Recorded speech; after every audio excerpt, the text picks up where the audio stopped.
Comme beaucoup d'autres pays, le Cameroun fait face au changement climatique avec son lot de conséquences environnementales.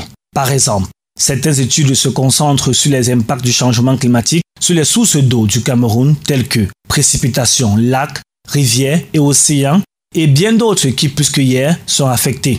Il est très important de comprendre que les changements climatiques viennent avec leur corollaire de problèmes et ils vont se manifester d'une région à une autre en fonction des aspects topographiques qui peuvent exister d'une part et d'une autre part également. Face à une situation devenue préoccupante, tout d'abord, il faut admettre que le Cameroun est un pays gravement touché par le changement climatique, avec ce qu'on observe particulièrement dans les régions du septentrion qui présentent des symptômes plus graves que les autres régions. Tout le monde est concerné au jour d'aujourd'hui et c'est très important parce que ça attire la sonnette d'alarme, ça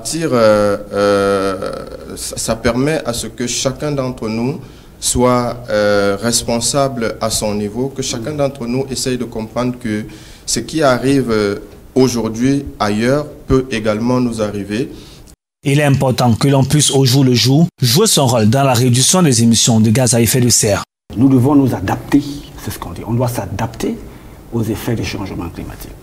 Donc, face à cette situation, il est question maintenant que pour chaque zone d'intervention, ou bien pour chaque projet, si le projet existe, parce que si nous parlons de la région de l'extrême nord, avec ce que nous vivons actuellement, il est question maintenant de pouvoir mettre en place des mesures, comme l'a dit le docteur, des mesures pour mitiguer ces différents impacts qui pourraient arriver, survenant par exemple des questions liées au changement climatique. Une des raisons pour lesquelles les Camerounais restent si vulnérables aux conséquences des changements climatiques est qu'ils ne sont pas outillés pour y faire face. Pour cela, il faut qu'ils apprennent plus. La première des choses, c'est d'éduquer les masses, éduquer les populations à ce que c'est que le changement climatique déjà, amener les populations à savoir que tôt ou tard, ça pourrait arriver en fonction des régions dans lesquelles on se retrouve. Et donc, si à jamais ça arrive, qu'est-ce qu'on fait donc? Et là, c'est tout à fait là où on a tendance à indexer notre rythme.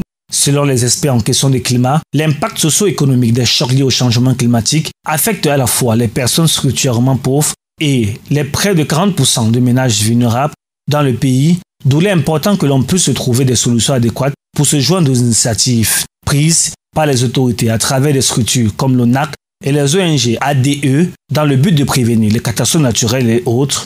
Il est nécessaire d'accompagner pour renforcer ces initiatives.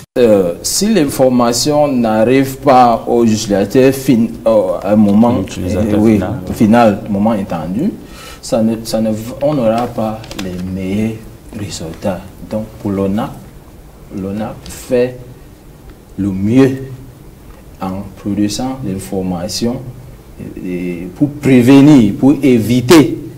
C'est maintenant aux autres de...